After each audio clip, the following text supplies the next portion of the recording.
Hello, everybody. Hi, I am Professor Amy Schmitz Weiss, a journalism professor here at San Diego State University in the School of Journalism and Media Studies.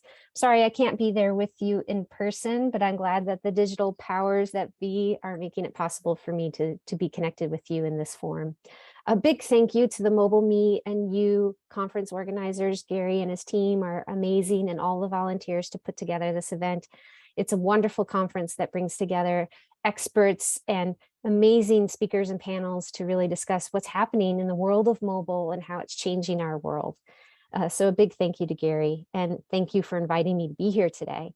Today I'm going to talk with you about a different aspect of journalism that you may or may not be aware of how much location is being a bigger prominent role in journalism today. So let me tell you a little bit about myself at first. I am a former journalist and media practitioner. I was in the field several years back, and now I'm a professor at San Diego State University. Over the years, I've explored how digital technology innovations have an impact in the newsroom. And I've been looking at this from a variety of different facets. As well, I teach courses in our program ranging from data journalism to sensor journalism to media entrepreneurship and spatial journalism. As I said, I'll be talking a little bit about this new form of journalism that we see happening within this context of location, spatiality, and mobile technology. So it's important to think about something that you may have done within the past 24 hours. You may have used your phone to look up a restaurant review. You may have used your phone to figure out how to get to a new location or place that you haven't been to before, or maybe one that you've gone to before, but you need to figure out the best route to get there. Or perhaps you wanted to know where something was in relation to where you were in that moment. All of these are different examples of how we in society now have come to see how location and information are more interconnected than ever before. Knowing where we are as it relates to information we need in moments is becoming an ever-growing need.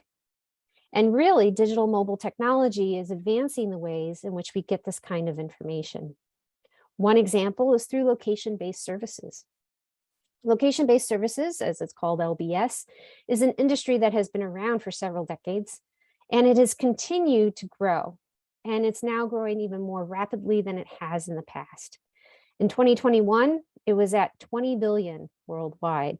It is estimated that the industry will grow to 48 billion worldwide by 2026. That's only 4 years away. Location-based services can be considered something as simple as using Google Maps or even using Yelp to find a restaurant near you.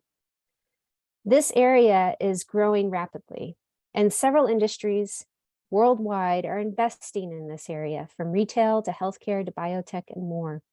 And 5G mobile technology is also helping to spur this growth as well. So all this talk about location, what does it have to do with journalism? You may be wondering. Well, it actually has everything to do with journalism. When we think about how a community is informed and how journalism serves its function, a big part to it is where, how and where and when and why that all come into it. But the where is often very important in terms of letting people know exactly where this particular news event has happened or will happen. And with that context, location plays a bigger role than ever before. Again, interconnecting how our information needs are changing so much in these moments globally, and how location is at the heart of it. Back in 2015, I was seeing some of these patterns and trends starting to occur. And I developed this theoretical framework that looks at how spatial journalism can be an evolving form of what we see happening in the industry today. It takes the idea of place, space, and location, whether it's physical, augmented, or virtual, into the process and practice of journalism.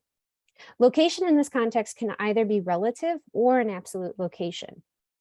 And basically, it's looking at how this intersection of location, context, news is coming together more seamlessly than ever before, and particularly more connected through mobile technology than ever before. And so since 2015, I have been exploring different facets of this, looking at it within the newsroom of how specific news organizations are employing this, as well as looking out to the community and to the public to find out exactly where might they be getting this kind of news experience of getting news that's proximate to their location, or in aspects of augmented or virtual experiences as well. And so today I wanted to share with you some exciting examples of how we see spatial journalism being enacted now that may inspire you, might get you excited for what might be to come in the future as well, as we are in a very early stage of seeing how this is coming together. So I'd like to take you through a couple of different examples to see how much this is evolving. First is I'd like to tell you a little bit about Factal. I don't know if any of you have heard of this organization. It was actually founded by Corey Bergman and his team back in 2018. It's a breaking news technology company, but location is at a big heart of what they do. They specifically provide proximate news information and alerts to organizations and NGOs around the world. They have been able to be successful since 2018 in building their operation around the aspect of geolocation and location technology. They offer a dashboard to their customers that allows for them to have these alerts and these forms of information. They also have it via mobile app. And they work within the space that, again, goes beyond just the standard of news, but goes into aspects of corporate security and risk intelligence, looking at the travel industry, NGOs in which they provide a free service to 190 of the world's largest humanitarian aid and disaster relief NGOs, risk management and supply chain, crisis communications, and then also fact-checking and news curation. They are pioneering a new model in which we can see how much geolocated content, news and information in the spaces and places where it occurs at a very specific spot or that impacts a region can have an impact in all of these different areas. So Factal is definitely one to keep on your radar for the future to see exactly how much this is moving in this direction. New York Times has actually moved into spatial journalism. Their R&D lab actually started this up just about I would say a year ago now, in which they have been expanding into doing spatial journalism experiments at their operation. And if you check out their website, New York Times R&D lab, you will see a variety of different experiments that they have been doing over the past years that look at the use of mixed reality technology to help with telling stories, as well as to look at ways to help journalists with telling those stories. Most recently, they've posted some really exciting examples about using world sensing approaches with augmented reality to help connect the pieces with information in locations. They've also looked at how mixed reality technologies can be used for field reporting and annotation to help the reporter in the moment of where they may be in a specific location with annotative tools. Again, all of this is within the context of their research and development lab. So many of these are in experimental mode, but they are investing the time, team, and efforts into expanding this kind of approach at the New York Times in this particular unit. And I think it's quite exciting to see that they have moved into this space, knowing that there is so much that we can explore from the standpoint of physical to augmented to even virtual, and working with different kinds of mixed reality technologies to explore this in particular. Another example to highlight is a company called Bloom Labs Technology. They provide a service for local news organizations to help with leveraging the aspect of location in their stories and making those connections more feasible for their community. And so they have actually been building out this technology and having several different newsrooms use it over the past several years. One in particular is the BK Reader. out of Brooklyn, New York. As you can see here on the right, what BK Reader has done is they take their stories that they have from their reporters and they actually place them onto a physical digital map of that location of where the news has taken place. Then one can go in and see the actual location of where that news has happened and actually look at the map as well to navigate a particular area of Brooklyn to see what news and information has happened nearby, say within the past 24 hours or the past week.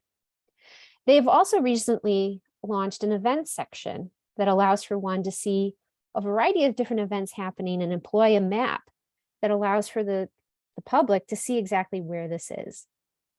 This particular aspect of connecting location and information is crucial. It really gets to the heart of local news and how much of a service it can be to provide people with where something has happened. We often are seeking out this kind of information to know what is proximate to the street down from us, perhaps the neighborhood over, and as well as to find out about things that are coming in the future as it relates to location. Bloom technology has also been used up in the Bay Area. Local News Matters was part of a Google News Initiative grant that Bloom was part of, in which they also employed using the Bloom map to help geotag the news content that they were covering in their community. They have continued to keep going with this effort, even though the grant has ended. And as part of this, they have been able to actually explore the data from this experience to know that there are actually areas that they may want to cover that they may not have been able to cover in the past. So recently, the editor explored adding a new area to their coverage of Stockton, California. They had recognized that this area was not getting as much coverage in the past and wanted to be able to provide a whole section devoted to it as a result. Also, by having this Bloom technology, it allowed for the editor to be able to see where her news is happening in a given area that her reporters are covering, as well as use it as a training mechanism for interns and new hires that might be new to the area to get familiar where local news is happening in that region. Which is, again, another aspect of thinking about how spatial journalism is serving a dual purpose of the information needs for a community, but also helping the newsroom as well. We can see this happening as well with the Mercury News, which was also part of the same Google Initiative grant, Google News Initiative grant that Bloom had, in which Mercury News also geotagged their news content too in their system to allow for people to know what news was happening in the San Francisco Bay Area. As you can see here, they geotag the content and actually have a topology with color-coded icons to represent different kinds of stories. Furthermore, they extended on this map and actually created a newsletter function that allows for one to get actual updates. And when a particular neighborhood is featured by the Mercury News from these geotagged news items. As you can see here on the right with this little update where one can put in their specific email address and the neighborhood or neighborhoods they're interested in to get an email of what's happening. This has been a very helpful feature for the newsroom in which the editor has told me how much this has allowed for them to have another connection to their audience and their community by offering up this kind of service. So again, we can see in each of these different examples from BK Reader to Local News Matters to the Mercury News, how geotagged news content can serve a variety of different purposes. So with all of these examples, I do want to highlight some research that kind of helps to connect some of these pieces of what we see happening in the practice in particular. One of the most recent studies that I did looked at news consumers in Brooklyn as well as in Austin, Texas. The sample is small, so of course we cannot generalize to a wider population. However, it does give some unique insights. What I was looking at was how do these two news communities that already had a news organization that was geotagging and geolocating news content, how were they approaching this kind of news experience? In a survey that I had done with both communities, it turned out, major takeaways, as you can see here, was that in both of these communities, they both had news consumers who were seeking out proximate news via their mobile device. As well, of those who do this also felt more engaged with the local media, and they were more likely to consume more news on a daily and weekly basis than others who were not interested in proximate news. And furthermore, they were also engaged in several civic and community efforts. So what does this mean? Well, it represents that this kind of spatial news experience communicates that there is a unique news consumer out there that wants this kind of information. And they have a variety of different characteristics that demonstrate their connection, their engagement, and their loyalty within the community and the news organization. So it does pose an opportunity for news organizations to reach out to this community for local news in the future. I've put the link here if you want to check out the article in more detail and read more of the specifics. Another article that I've done recently with a colleague, Brett Oppegard, we wanted to look at how much all of these aspects of location tie back directly to data that has location information in it. And how much does this side of the equation, when we look at location data, what are the ethics when it comes to this within the context of journalism? So my colleague and I embarked on this study about a year or so ago, looking at how news organizations address locative data ethics in their sites and mobile apps, because they are using location data in a variety of different ways, whether they're trying to provide specific geographic information to the end user, or if they're using location data in their storytelling process. So we actually did a review of the ethical codes of US legacy and digital native news organizations, as well as several journalism associations, as you see here. And surprisingly, less than half of the largest news organizations in the sample actually had a code of ethics publicly available in general on their site, which my colleague and I thought was a great opportunity for news organizations to take an opportunity to post their code of ethics out there for the public to see. However, furthermore, few of them actually had a location data policy or ethical codes for use of such data. So this does pose concerns for the future, as location data will continue to be collected, analyzed, and visualized. Where does the news organization come into play in terms of how and in what context this location data is used, the privacy concerns, the transparency concerns that come with this? So from that study, my colleague and I wanted to ask, well, what are newsrooms thinking about this? If the code of ethics and location data policies are not as exactly clear or as publicly available, how are journalists approaching this? So a follow-up study my colleague and I did also over the past year looked at doing a Delphi study of ethicists and journalists who work with location data.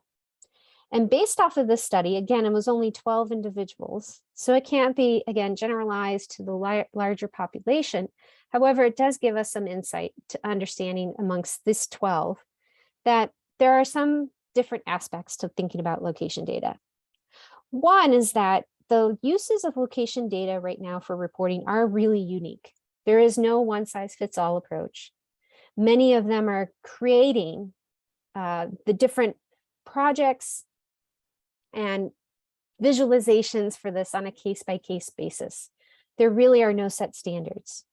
The application and technologies that are being used to help with location data analysis as well as visualization are constantly changing as well, making it a challenge for newsrooms, of course, to keep up with all of this. However, at the same time, journalists are aware of the privacy risks that are within location data sets and are very deliberate about making such location data publicly available, anonymizing it, of course, and visualizing it for the public, thinking through what specific ethical concerns can come up with it before they make it part of a news story that's published. One of the biggest takeaways from this that my colleague and I saw was that journalists and ethicists do want guides. They do want case studies, workshops, and ethical codes for the future on how location data can be considered within the news context. And so I think this poses an interesting moment for the industry to be forward and proactive in this effort to help newsrooms across the country to figure out exactly what might be the best way to approach this going forward, because location data is only going to continue to grow and evolve.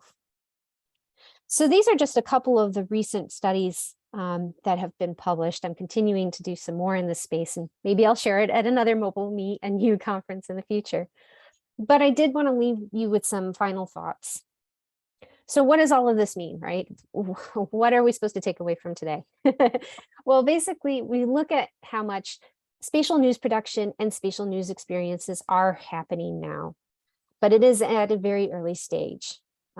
We do need continual trial and error and experimentation in these moments, and organizations like Fractal, Bloom Technology, as well as looking at the New York Times R&D lab, all represent pioneers who are trying to go forward with this particular perspective. And it's only through those pioneers that make it happen where we can see growth for the future, where we can see change and how spatial journalism can be moving into a new realm. With this too, we have to recognize that location-based services are only going to continue to expand and impact the way in which communities seek out proximate information, which means that demand is going to increase. Future generations, including those who are in the room right now for this conference, are going to be seeking this kind of experience, this kind of information. And news organizations need to be ready for that demand that's quickly coming. Spatial technologies like photogrammetry and remote sensing, which we really didn't have a chance to talk about here, but are ones that are being explored in some news organizations now, are creating new pathways for journalism moving forward when we think about how much spatiality can be approached from this lens. Now, with all of this, we can't say that technology is the panacea. Certainly it's not. It's only one facet to the bigger picture. Training and education is really important. And that ties into having a spatial mindset that can be an important part to looking at how one covers a community, and also setting the proper ethical codes when it comes to looking at uses of location data in journalistic contexts. So today, I hope I've given you some insight, some inspiration, and some ideas to ponder for the future. And I look forward to hearing from you.